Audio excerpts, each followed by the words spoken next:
A 2016 Accord here, just doing brake pads all the way around. Just kind of an uncommon thing around here. Most people don't take care of their brake pads before it destroys the rotors. Get in the zone, auto zone. 2013 Chevy Cruze. Changing out the water pump here.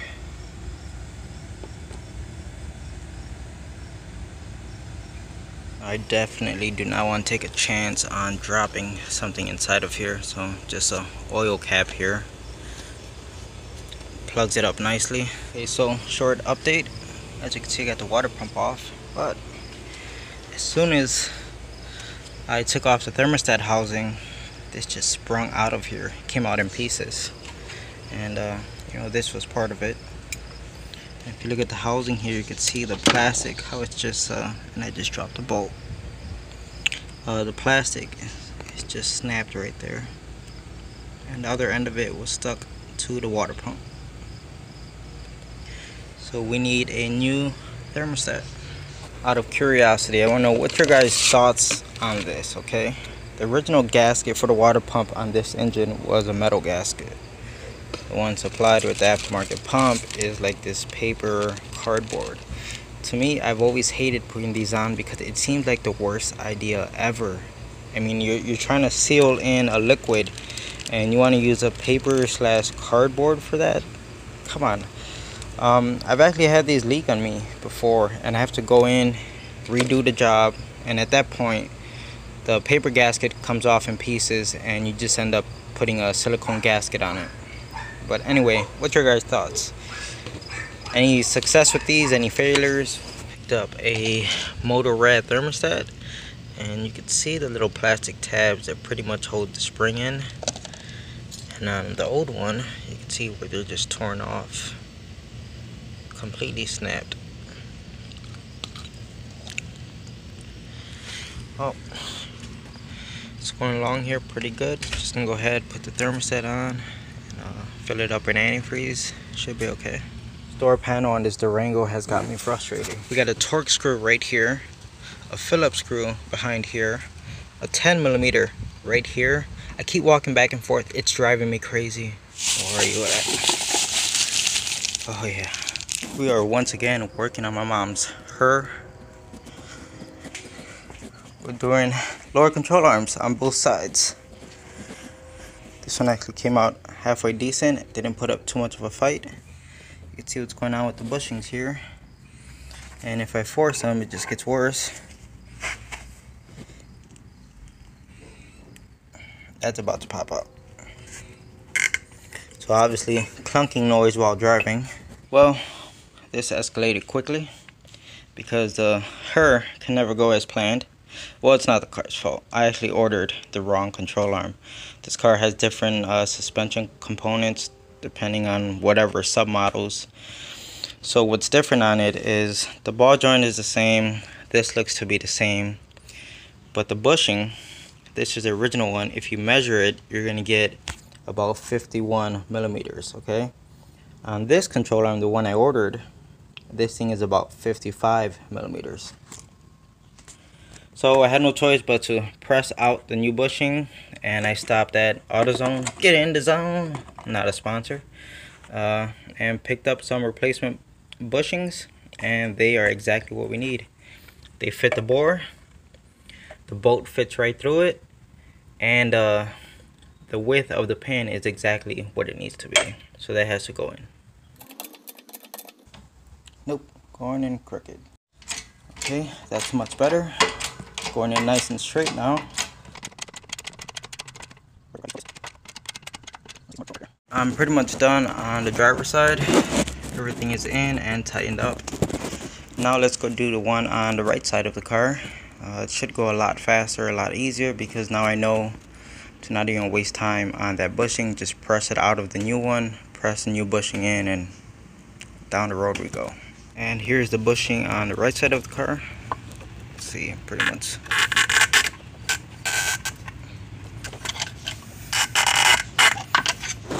and you could actually see the points that were making contact, and this is what makes noise while you're driving and you hit bumps. See all the metal over here, how it's deformed, especially right here. So as the arm twists, because the bushing isn't doing its job, it allows these pieces of metal to hit the body of the car, and that's what causes that loud clunking or thud sound whenever you hit a bump. Working on my mom's Her again. Today we're doing stabilizer links. They were loose and clunking around, so we got this all sorted out, and we also have a box full of lug nuts because the ones on this car are either destroyed or mismatched or whatever. So all new lug nuts for it, and she just told me about a gasoline leak, so it's never ending. Alright, so I'm taking the Her out for a test drive. It has all new lug nuts all the way around, and it's driving really good. Over bumps, it's nice and smooth, no more clunking noise. About 2 weeks ago, we replaced the lower control arms, and she said that that alone made a massive difference on how the car sounds. But changing the stabilizer links was just the final piece to the puzzle, and now it's nice and smooth. So I'm happy with it. I have a Dodge Neon here, and the owner says it was overheating. When I brought it in, there's absolutely no coolant inside the system. It was bone dry. So for the time being, I just filled it up with water so we could put the pressure tester on it. And right now, it's holding pressure, but I just set it up. So at this point, we're gonna set it and forget it. Let's walk away from it and come back later. It's been maybe about an hour and a half. You can see we did drop a little bit, but not much. I was just about ready to pull out the spark plugs, you know, just in case we have a slight head gasket leak. And then I haven't touched the spark plugs yet, but then I noticed this.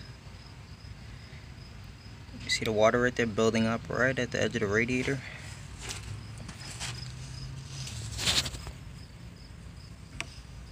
Okay, so that's where this small leak is at.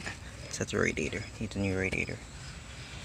And yeah, so like base hour and a half, maybe even 2 hours, and we dropped so little. This is gonna be the problem right here. You can see it's just a very slight leak. It's just kind of like seeping out slowly, so not so bad. And it's pulling the radiator out of this Neon, and it's not such an easy task. Hey, what are you doing? What are you doing with your eyes? Eyes? Alright. Now the real task here is to put the new radiator in without damaging it. Because, I mean, it was a tight, like, squeeze trying to get the old one out. So that's the only thing that concerns me. I got the new radiator installed. Since it was a big fight to get the fan in because there just isn't much space here. Before I start filling it up with coolant, I decided to put my pressure tester on it and just confirm that we don't have a leak, you know, one that I created. So I'm looking down inside of here where the fins are. It looks nice and dry. And you don't really see the pressure tester dropping in pressure, so looks like it's okay. I just wanted to show you guys something I made. I'm probably not the first person to come up with this idea, but it's just a 3/8 wobble extension, and as you can see, I cut a chunk out the center right there. Sometimes these valves on radiators are just in impossible places. You're not going to be able to get your hand on them to break them loose, and even if you can, you get your fingertips on them, they're just on there so tight that you don't have enough leverage to break them loose. So came up with this, preferably with some wobble extensions, and it allows you to come in at different angles, get on here, and break the valve free. You can open it up, drain it out, and once you're done, just go ahead and tighten it back up. Now, sure, it's going to take some fiddling, you know, to get it to work, but it does work, and it could mean the difference between 10 minutes of messing with this or a half hour messing with it. On this Dodge Caliber today, and changing out the throttle body. Here goes the old one. Hear all that noise it makes inside of there.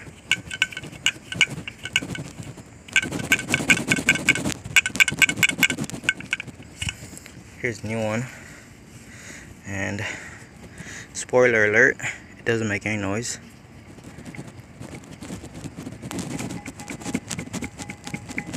There's a little bit, but it's nothing like the old one. Alright. Maybe we'll go ahead and open this one up.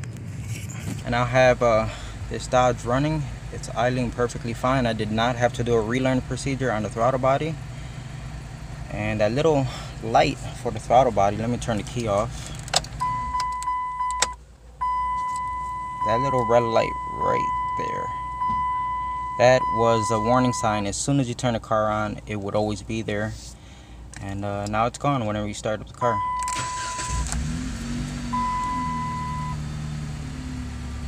So really nice, just ready to take it out for a test drive. I figured we could take a look at some data here. Alright, get this to focus. Now before, when I hit the accelerator pedal, the desired TPS would rise and the throttle blade position would just stay steady at like any given volt. But now if you hit the accelerator pedal,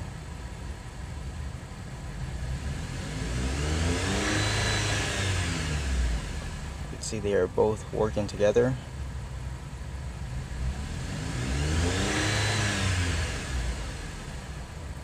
So I know I don't have to take the car out for a test drive to confirm that it's fixed, but I'm going to take it out anyway. Alright, so as you can see, I got it open, and the electric motor right here, it feels normal. I don't feel anything weird about it. Here was a wheel that was on here just like this, and there are no teeth missing off of this plastic on the inside either. Nothing missing from here. And then see this teeth right here. It's when you move the butterfly flap. If you move it in its full range, it still has all of its teeth. So this doesn't look like it's a mechanical failure. I'm gonna take off these torque screws right here, and hopefully we see something, but it may not be a failure that we'll be able to see. Okay, so I got this taken apart, and I don't see any burnt spots on it. Everything looks nice and clean.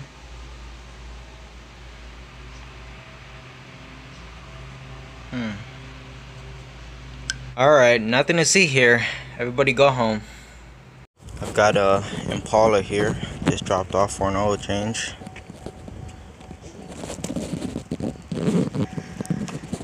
The owner says they've had the car since last tax season and have not done a single oil change on it.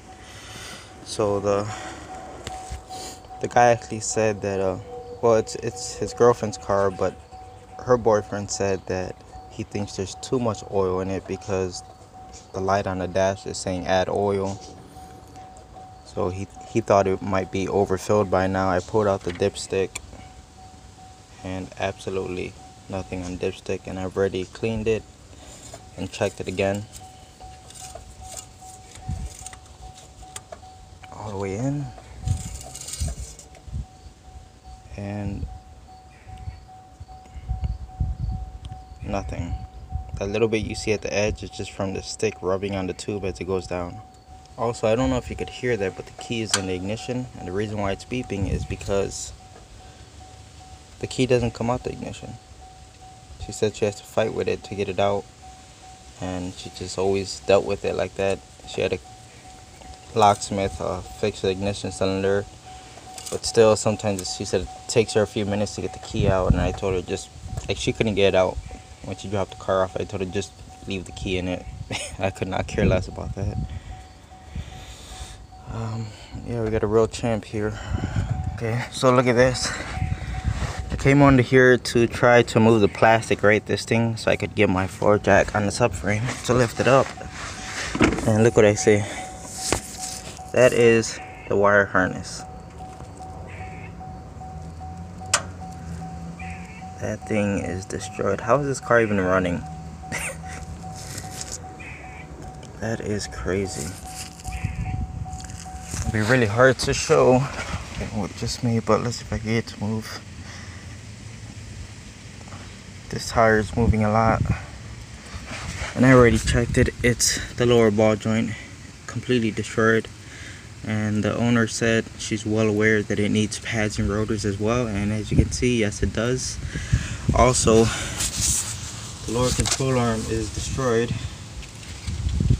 See the bushing on it?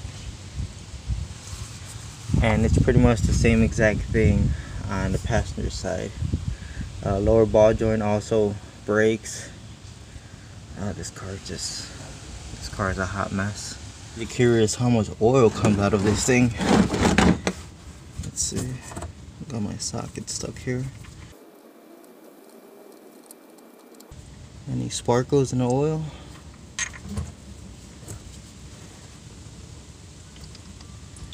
I don't see anything sparkly.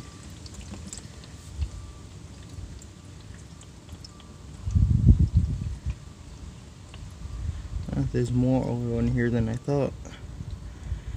Why isn't the dipstick showing anything?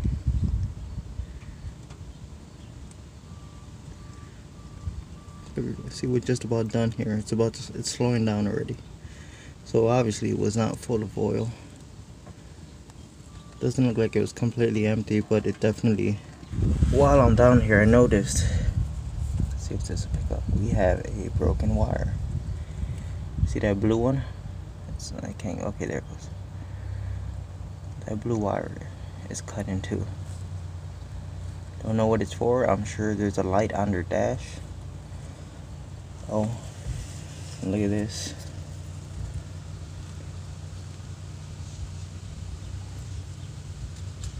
Yep.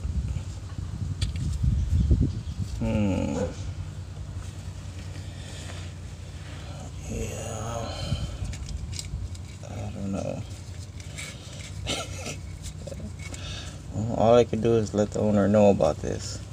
On the passenger side now, just looking over, confirming what I suspect is bad. And this side actually needs outer tie rod, brakes as well. You can see the lower control arm bushing, also destroyed. Another thing I noticed is look at the brake hose. It's you can see how it's kinked over and twisted. This should not be up against the frame like that. Look at that, it's like rock hard. So whoever was in here last to do the pads, they twisted the hose around before they put the caliper on. I guess the list just goes on and on for this turd. Apparently this filter came from World War I. I am underneath this Impala once again. It's the one I just did an oil change a few days ago. And I showed you guys this wire harness, how destroyed it is and hanging down like this. Short update on it is she was driving just the other day when it was raining really hard. The car turned off on her, would not start again. So the next day a guy shows up. He came underneath here and he tied two wires together that were actually broken, and you could see them right there how he tied them together. And she said the car started after that, and it's been starting. So the game plan today is to try to somewhat fix the wire harness. He told her to just all the exposed wires, spray it with brake parts cleaner, and put electrical tape over everything, and it'll be okay. And no. So let's see what we can do with this. Alright, so here's where I'm at with this one. There was actually more than one broken wire. I had to fix about 5 or 6 different wires. And once I was done, I just wrapped it up in this tubing and gave it a good coat of electrical tape. And it's looking pretty good, and the car does start and everything runs well, so I know all the repairs were successful. And now it's just a matter of trying to hold this wire harness up somewhere. There aren't too many locations to zip tie it up to, so I'm gonna have to figure out something. But that's it for this one. The owner of this car always comes over whenever she gets a check engine light, but she has this annoying, I think it's a blend door actuator that's just kind of stuck or whatever the heck's going on, but it's super annoying. She's been driving like this forever. Car's not even on.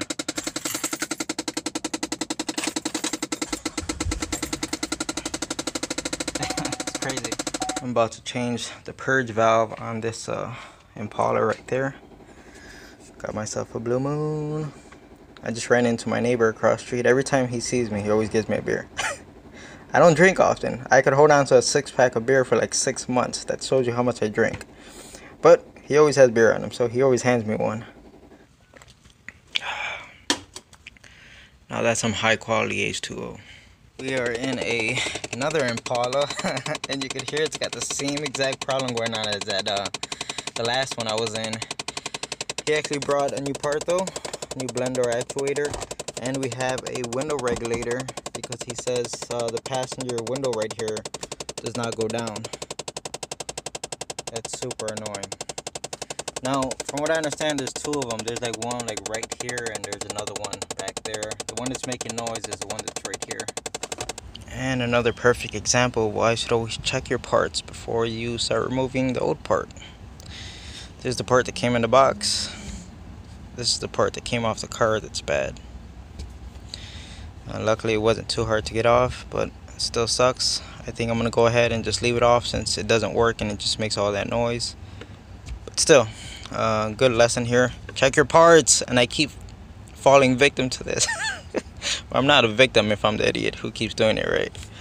Alright, so I took apart the suspected bad part and taking a close look at all the plastic gears. Of course, everything's plastic. I found the one that's bad. Let's see if I can get this to focus. Rotate it, and boom, right there. See the missing teeth? So when it gets to that spot, that's when you hear the click, click, click, click, click, click, click, click, click, click, click. Don't judge me, okay? That's the best sound effect I could come up with. Anyway, proof is in the pudding. And what I'm about to explain right now doesn't really apply to this guy because he had already ordered the parts before I even spoke to him about this car. But basically what I see is a lot of people, they tend to want to order their own parts. And he got this online, as you can see, it's a Rock Auto box. They tend to want to order their own parts because they feel like the mechanic is going to screw them over, you know, as far as pricing. And I got no problem with that. The thing is, you just have to know what you're buying. Make sure you're ordering the correct part, because stuff like this happens. Trying to return that just doesn't make sense sometimes. Like what did it cost you to ship it back and then restocking fee? Sometimes it's not worth it. Sometimes it's just more cost effective to just go out and buy another one from your local store. Alright, so just this just kind of reinforced. I did not rip this. It was already like that. Someone's been in here already. But this video right here reinforces what I was just talking about in the last video I just shot. Is people ordering parts without getting the car inspected or see what's going on. Nothing is wrong with this regulator. In fact, the window just went down. Okay? Now it won't go back up, but it's because we have a bad switch. When I push down, I could hear the regulator trying to go down, but there is no up. Oh, there it goes. Very intermittent, okay? And back down.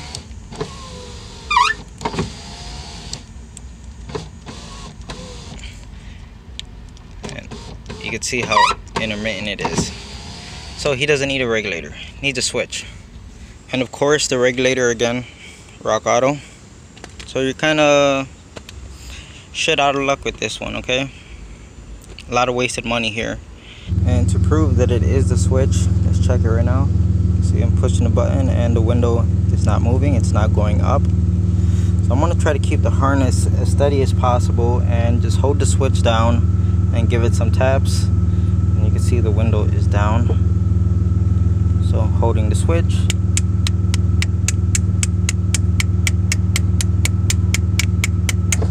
And there it goes. Bring it back down. It goes down just fine. Doesn't want to go back up. And there it goes. All the way up, all the way down. It's a bad switch. Okay, so right now I got the switch pressed to raise the window up, and look how dim that light is. And now I'm just gonna press the switch a little bit harder, and you can see we get a full light now. There it goes again, and I'm actually pushing it very hard right now, and there it goes. I didn't even move the pressure and it just got bright all of a sudden. Alright, so back with this Impala, we got a new part that actually fits, unfortunately. Bum, bum, bum. The owner just dropped off a new window switch.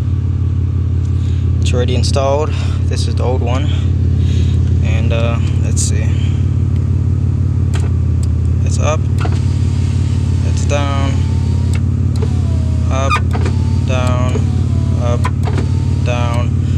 perfectly every single time. It was a switch, no regulator needed. And I'm just gonna go ahead and put the panel back on, and this one's all set.